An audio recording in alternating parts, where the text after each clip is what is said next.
Effects have gone from this to this. What's poppin', everyone? Today we are going to take a look at the world of practical effects and just why they're so important in the industry. With Oppenheimer fresh on everybody's mind, it's nice to take a step back. In a world where CGI absolutely dominates most of the industry, mainly in blockbusters, it still baffles me that stuff like this still holds up extremely well.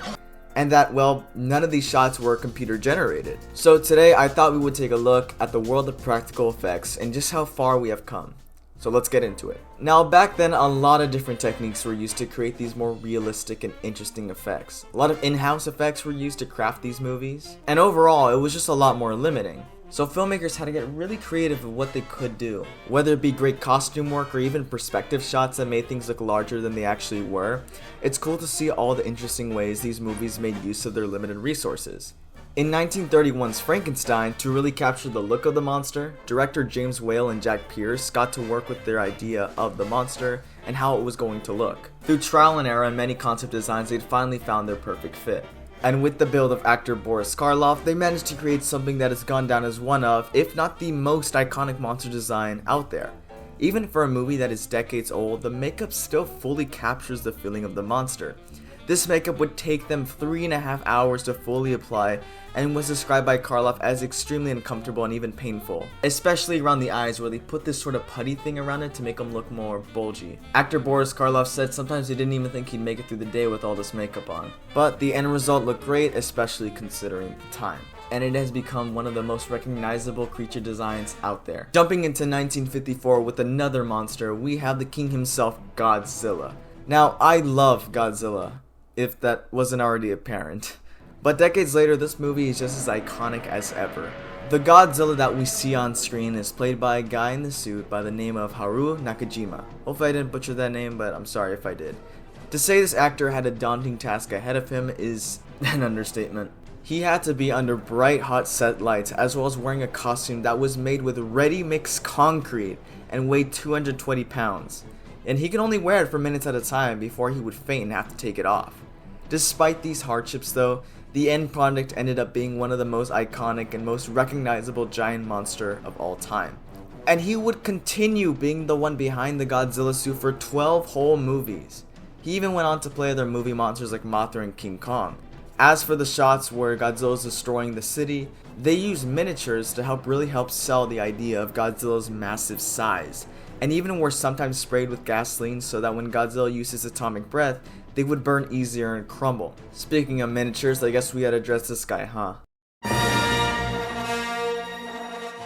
Star Wars was revolutionary for its time, using many different techniques to bring its alien world to life. One of the methods was its use of miniatures and small models. Star Wars used hundreds of these, mainly for the advanced starships and any vehicles in the world of Star Wars.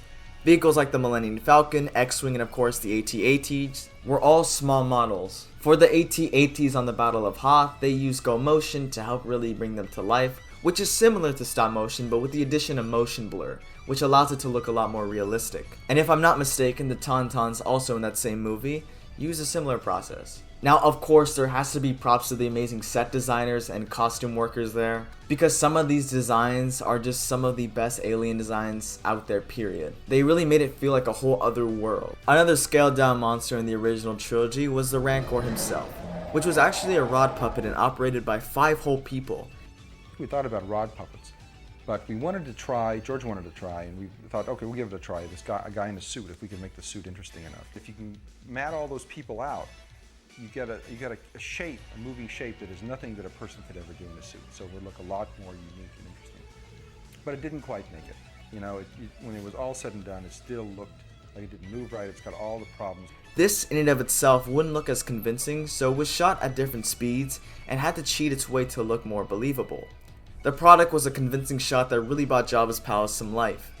And probably the most notable example of a puppet in the original trilogy is of course Yoda himself, voiced by the talented Frank Oz. Although the stage where they actually built Dagobah on made it difficult for actor Mark Hamill to hear the lines of Frank Oz being delivered through the Yoda puppet. So he had to pay real close attention to the line delivery and just base it off of what he's memorized. And I haven't even begun to get that deep into the effects of Star Wars. There are a plethora of examples. The folks at ILM really revolutionized the game from then on out with effects, and this movie was a huge breakthrough of what could be done with visual effects. Let's now take a look at one of George Lucas's good friends, who created a new type of movie monster. Going back to 1975 for a second, Steven Spielberg would release a movie that would make people outright afraid of the water for years to come, and cause a mass scare and fear towards sharks. Yes, we're talking about Jaws. This movie all of these years is still so much fun to come back to. Not only are the characters charming and the score just iconic, but the shark itself was enough to make the viewers even afraid to go into the ocean. The shark, or I guess sharks, since there were 5 of them made for this film with the capability of doing different tasks, were each made of plastic and weighed 1.5 tons and cost about $140,000 each. If you thought that sounded bad, don't worry, it gets worse. The Shark Bruce needed about 12 assistants, 13 technicians wearing scuba equipment, and needed an 100-foot long cable just for this thing to get up and running, and even then it was still extremely finicky, making things a real hell for Spielberg and his crew. Not to mention shooting wasn't very easy either, as the constant current made filming rather difficult. But at the end of all that was a movie that made history, a true horror icon and a story of man against beast. Then Spielberg did it again.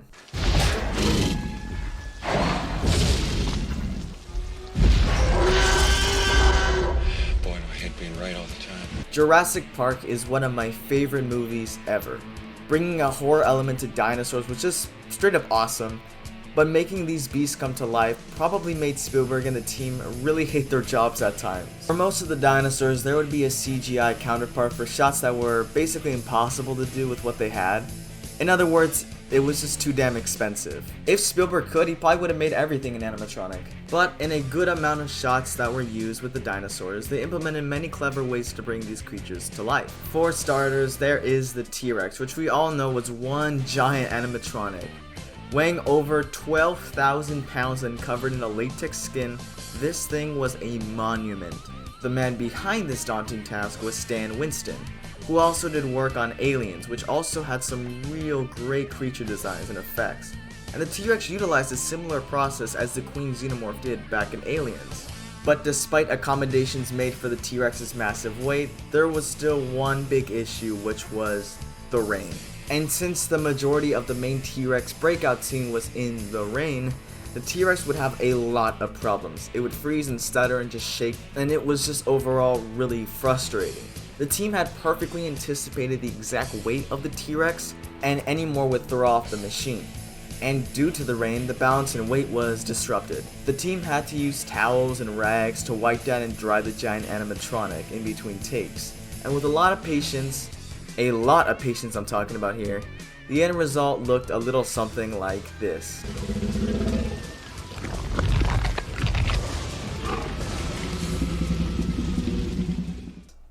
Yeah, this still holds up amazingly today. As for the Velociraptors, once again there were CG shots to help sell the creature, but rehearsals were done with somebody in an actual raptor suit who got the motions down to later use as reference. But to me, this isn't even the most surprising thing. Initially, Jurassic Park almost went the route of go motion, which would have been really interesting to see. Ultimately though, Spielberg didn't feel that the dinosaurs were believable enough, and after Kathleen Kennedy saw the CGI dinosaurs, she was blown away by it, so Spielberg decided to go all the way with the CGI dinosaurs and animatronics. But I take it that the go motion tests and suit rehearsals were used as reference later on with only a few minor tweaks. You could still find some of these tests on YouTube and they're really cool to watch. It would have been a completely different movie though if they used go motion, and I'm glad they went the route that they did. Of course, the team at ILM really made the CG shots with the dinosaurs stand out a whole bunch as well. And overall, Jurassic Park really revolutionized what effects could be. It was a huge game changer. Moving into the 2000s, we had the rise of superheroes. These comic book heroes could finally be adapted to the big screen and done so properly, With movies like Sam Raimi's Spider-Man trilogy or Christopher Nolan's Batman films, this created the perfect introduction to superheroes into the mainstream, and gave confidence to Marvel Studios to start work on their own cinematic universe just a few years later with Iron Man. In 2002, Spider-Man would be released and would be a huge hit, but I want to focus more on the 2004 movie, Spider-Man 2, which had probably one of the coolest practical effects we've talked about so far. In the movie, the main antagonist is Otto Octavius, who becomes the villain Doc Ock later in the film. To create the 4 mechanical arms, there were a mix of CG arms and practical ones. Each tentacle took 4 people to operate. So imagine 16 puppeteers all on set controlling each individual arm. Not to mention, a lot had to be done to make the effects look natural, as if it was just an extension of Otto's body. So a lot of training had to be done too for the puppeteering. As for the iconic train scene, it was a blend between CG shots of the train and live actors, or CG actors in an actual built train set. What came out was probably the most iconic Spider-Man scene to date. Even though CGI was starting to become a real gem, it still wasn't quite there yet, so Sam Raimi did a clever thing, and whenever there would be a CGI shot of Spider-Man, he wouldn't let it last on for too long, and would quickly interchange back to either Tobey Maguire or a stunt double in the Spider-Man costume, to keep that realistic feel going. As for Nolan's Batman films, there are countless examples of practical effects at play. For starters, the Batmobile was actually built for the movie and was completely drivable, but cost millions of dollars. As for this scene,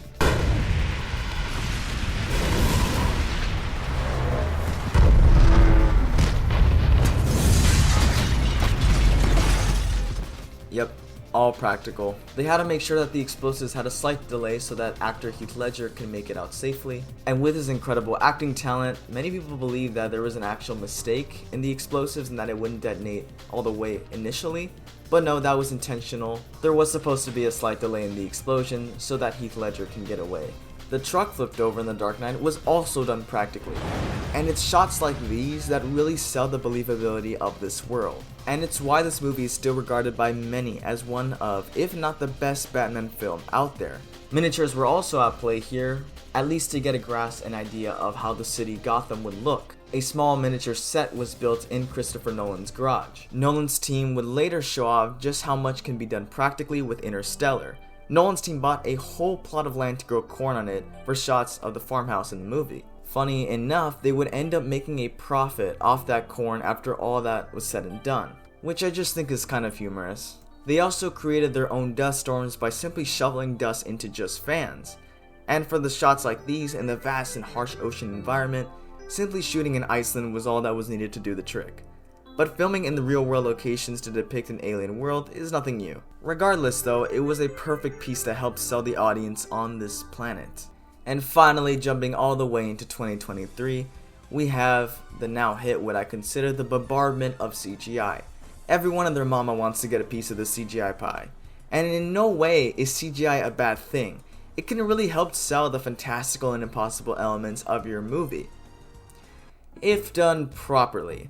Unfortunately, as I mentioned in my Marvel CGI video, there have been a lot of issues surrounding the treatment of CG artists. With rough working conditions and unrealistic deadlines, artists are finding it harder and harder to make ends meet, having to pull off brutal crunches just to satisfy the big corporations behind these massive blockbusters. It's unfortunate because we all know what CGI is capable of, and yet we see stuff like this, and can't help but feel disappointed.